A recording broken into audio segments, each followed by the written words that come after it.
Hello class, my name is Vidim Muratovic and my project for Professor Igor's class is on the topic of skydiving. I chose this topic because I've always wanted to skydive. It's one of the things that's on my bucket list, and I find it interesting in both terms of the fun that you have while doing it and in terms of the physics that are involved with skydiving. So rather than looking at all the physics of skydiving involved as a list, I wanted to divide the activity of skydiving into four different phases. So the first phase is going to be the initial jump. The second phase is free fall, which is a bad thing to call this phase because technically it isn't free fall. Free fall means that there is no other forces other than gravity present, but there is lots of air resistance involved in skydiving, so this is a bad name to use for this phase, but I called it this because when we think of free fall, we don't really assume in our minds that gravity is the only force present. So for simplicity, I'm just gonna call it free fall. The third phase is the parachute phase, where we activate the parachute and slow down thanks to drag, and finally the fourth phase is a safe landing. So for the initial jump, it's very important to consider the idea of relative velocity. Since we're on a plane for the first part of skydiving, the velocity of our bodies will be relative to the velocity of a plane. So the typical speed of a plane is around 550 miles per hour when it's at cruising altitude. So that means that our bodies are also moving at 550 miles per hour, but we don't feel it because the velocity is relative to the plane. We are in a constant speed and there's not that many changes happening to the speed, so our bodies don't feel it. Due to this idea of relative velocity, however, when we jump from the plane during skydiving, uh, things such as our initial velocity might be affected because it won't be zero since we're already in a moving object. So that is where the idea of 2D kinematics comes in, and all the calculations that we have learned throughout the quarter can help us figure out what things such as our initial velocity are in both the vertical and horizontal axes. Also, the initial jump is where we can include the value of our altitude, which is our change in y. So if we are, let's say, 12,000 feet up in the air, that is going to be our starting point. And if we consider the landing 0 feet, which might not be accurate due to things such as sea level or like the terrain that we land on, whether it's mountains and stuff. But yeah, we can use the altitude as our change in y or our starting y value. The second phase of skydiving is the free fall phase. As I mentioned, this is not a good name for it, but we will stick with this name. And this phase of skydiving is essentially all about drag and gravity. Drag is what allows us to speed up or slow down while we are falling. In simplicity, drag is a bunch of air molecules that are hitting our body, causing us to slow down. This is a simple way of looking at it, but I like to imagine something like a wall that we can go through and it doesn't really harm us. The air molecules are hitting us, which are causing us to slow down. It's kind of like what I like to think of is like a track runner that's running through hurdles. Because of every hurdle, he has to slow down more and more and more and more. So yeah, drag is essentially friction because it opposes motion. We are going down, but air resistance or drag is slowing us down, so it is opposing our downwards motion. If drag wasn't a thing, when we land, we wouldn't be able to land. We would just die because we wouldn't be able to slow down. So drag is very important when it comes to skydiving. And the formula for drag is this. So drag equals the drag coefficient times the density of the air times the velocity of the moving object, in this case us, and the surface area of the object. So that is what changes the amount of drag that we are experiencing, or the variables that are involved in drag.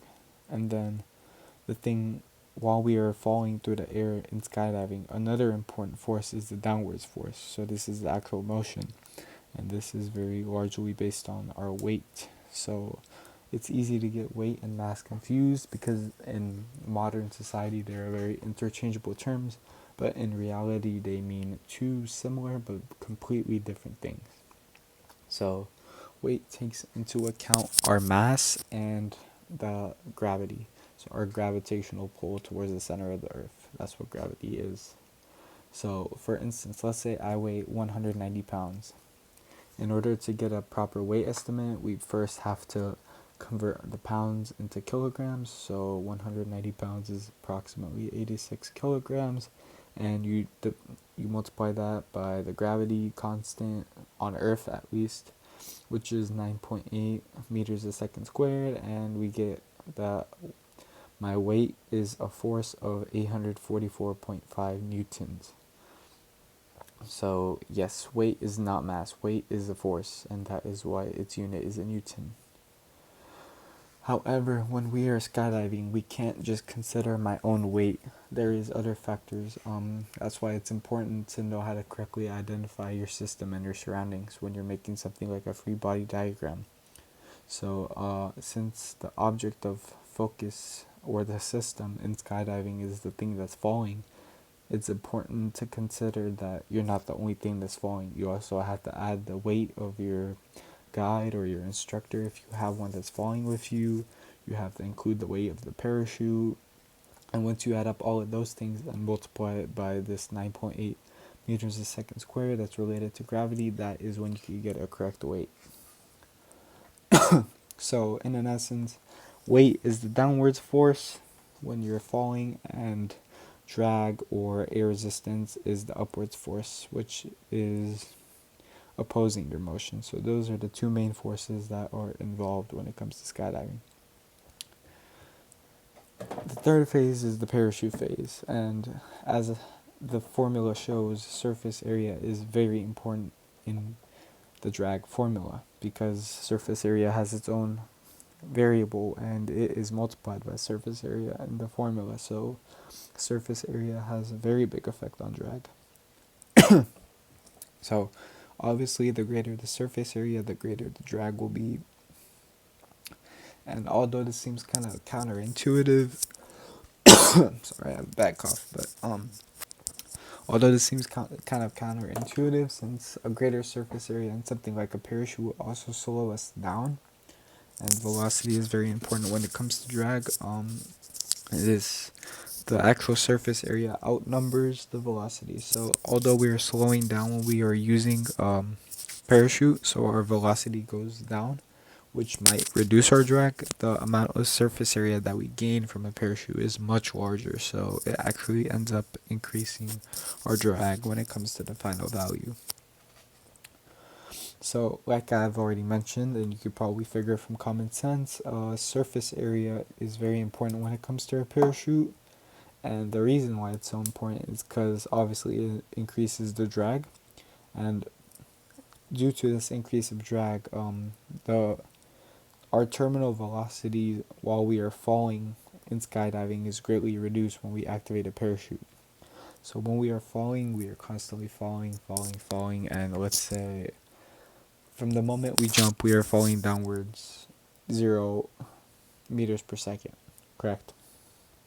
But every single second, we fall an additional 10 meters faster. So the assumption would be that after 10 seconds, we are falling at a rate of 100 meters a second.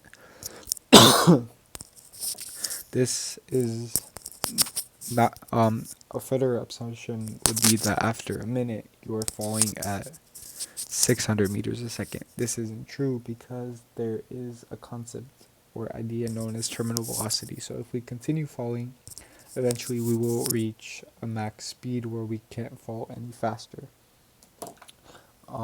So what a parachute does is that it reduces that terminal velocity by a lot so that we can safely land when it's time to land during skydiving.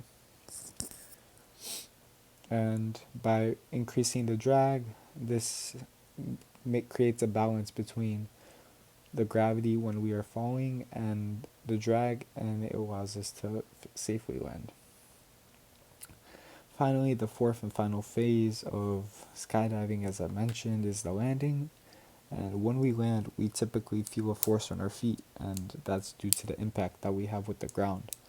However, since we have a parachute, the force that we feel when we land should be very minimal, and if not even unnoticeable. So the force should not in any way harm us if we land correctly and if we have a parachute. And since we have landed and reached our final destination during the activity of skydiving, the landing aspect of skydiving allows us to use values from our final position in 2D kinematics. So when we land, we can finally consider things such as our change in x, how far did we move horizontally from the point where we jumped, so the plane, to the point where we landed, how many miles, kilometers, etc. And then we could do the same thing for the y-axis, so how far did we fall, or what was our final altitude, or so those are things that we can consider when we land. Also, we can consider final velocity and acceleration, although these might not be as accurate to use in basic calculations. We can consider them, but there are many different situations and circumstances that can occur while we are skydiving. So using things such as instantaneous velocities and accelerations might be a better method at specific time intervals during the skydiving, since using an average velocity might not be as accurate for every single moment while we are skydiving. And finally, we can consider things such as time. So how long did it take for us to fall out the plane and finally land at our final position in the skydiving activity? And once we know that value, we can pick any time interval between when we jumped and when we landed, and we can analyze it further to see what we were doing in that particular instant and what velocities and accelerations were present. So now that we know a lot more about the idea of skydiving, these are cool things to consider once one of us actually decides to go. So other than that, I believe that my presentation is over, and everybody have a good day.